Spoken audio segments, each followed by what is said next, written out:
see what I mean by the special feeling of the Dorian mode? Are you beginning to get the sound of it in your ears? Well, let's get technical just for a minute and find out exactly what it is that gives us this feeling. As we know, this Dorian mode is practically like the usual minor mode with one very big difference. In the minor mode, the seventh note is called the leading tone because it leads us home to the keynote or tonic, which is D. And that leading tone leads us to the tonic by the smallest possible interval, namely a half tone. You see? Amen. It's as though that leading tone were in love with the tonic and were pulled toward it, wants to embrace it, it wants to get there. Oh, and it does.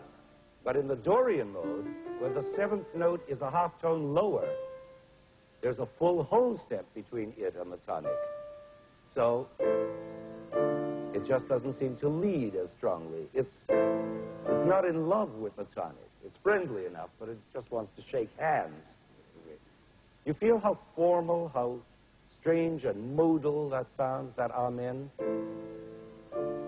The minute we hear that amen, we feel behind it the weight of many centuries of a different, older, more Eastern culture. Bach never wrote an amen like that, and neither did Beethoven or Brahms. But in our own century, it gets written all the time. For example, this. Secret agent man, secret agent man.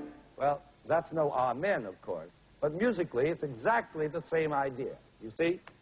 Well, that's an awful lot about the Dorian mode, which, may you never forget, as long as you live, starts on D. Right.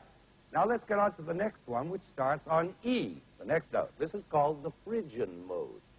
And again, this is terribly easy to find on the piano. You start on E. Again, you play white note up to the next E. And there's your Phrygian mode.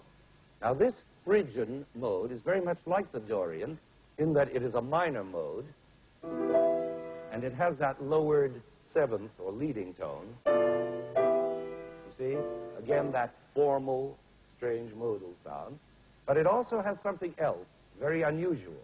It's the only mode that begins with a step of a half tone. That is, from the first note, E, to the second note, F, is a mere half step. And that gives the music a especially sad quality, which can be heard in so much Spanish and Hebrew and gypsy music. For instance, you all know the beginning of Liszt's famous Second Hungarian Rhapsody, don't you?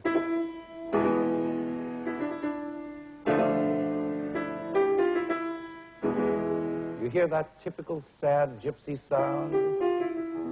That's the Phrygian mode for you. It's a very oriental sounding mode, but has also been very much used by Western composers, even during that famous 200-year non-modal period, especially when they wanted to create oriental effects, like this well-known spot in Rimsky-Korsakov's Scheherazade, which, as you know, is wildly oriental.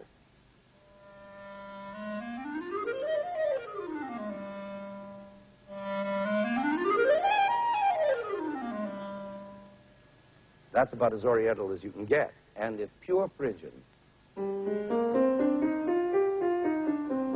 That's the Phrygian scale. But the real surprise is to find that even old unoriental Brahms from Germany has used this mode, it's very unusual for him, in the slow movement of his Fourth Symphony. I'm sure you've all heard this solemn and majestic phrase.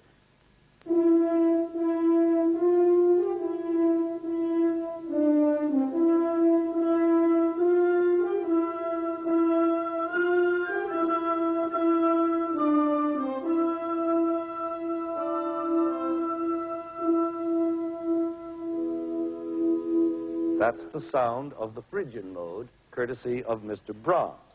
All right, up we climb now to the next mode, which is called the Lydian. And this one, as you might guess, begins on F. And like all the others, it uses only white notes all the way up the octave. That's the Lydian mode. Now, what makes this one different from the other two modes we've already talked about? Two things. First, that it's a major mode, as you can hear. It's the first one we've met so far. And second, well, let's see if you can tell me. I'm going to play you our normal scale of F major. And now the Lydian scale, starting on F. Now, there's one very peculiar note in that mode, the only note that's different from the usual F major scale. And I want you to tell me which note is the peculiar one by clapping your hands the second you hear it. Is that a deal? Okay. First, here's the normal F major scale, and don't clap.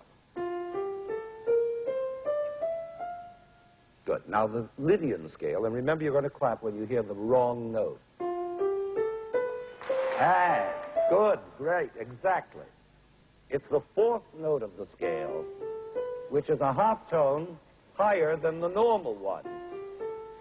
That's normal, right? This is abnormal. Good. All right. Now you've got it out of your system. Now that funny note gives this mode a very sort of comical quality, as if a wrong note were being played on purpose. In fact, several 20th century composers have taken advantage of this Lydian mode to get comic effects. For instance, Prokofiev, in his music for his funny film Lieutenant Que, uses this mode with its raised fourth note in this piccolo solo.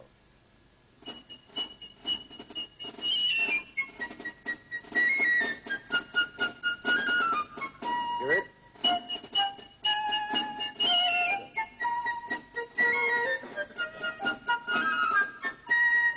Could you detect that wrong note? Now, if this had been written in the straight major scale, it would sound like this. Right? But no, Prokofiev adds his comic touch by using that Lydian raised fourth. But I don't want you to get the idea that the Lydian mode is only comical. On the contrary, it can be a very serious mode indeed. In fact, Beethoven wrote a long, extremely serious movement of a string quartet in this very mode. And of course, it's still used in Roman Catholic plain chant in church. And again, Sibelius, who was always a great mode lover, is constantly using the Lydian mode, as in this passage from his Fourth Symphony.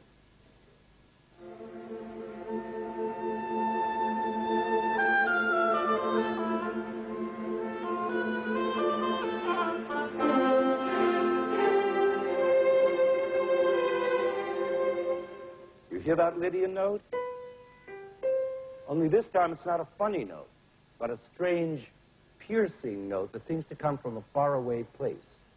And that's only natural because these modes do come from faraway places, like the Middle East and Eastern European countries like Greece, Bulgaria, Finland, Russia, Poland. In fact, Poland is one of the main breeding grounds for this Lydian mode. You constantly hear it in Polish folk music and in the works of Poland's greatest composer, who was Chopin, of course, especially when he was writing Polish-type dance pieces like polonaises and mazurkas. Here's a bit from one of his best-known mazurkas, and see if you can hear that Lydian sound.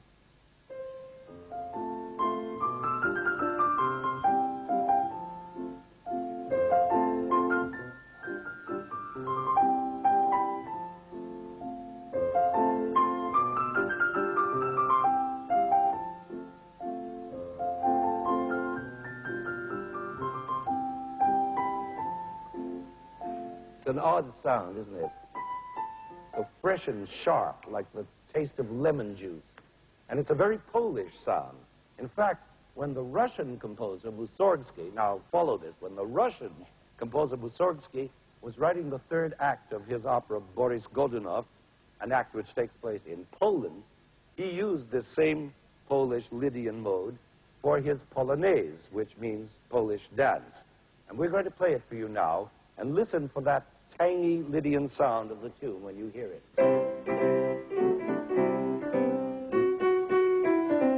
Here it is with the orchestra playing it.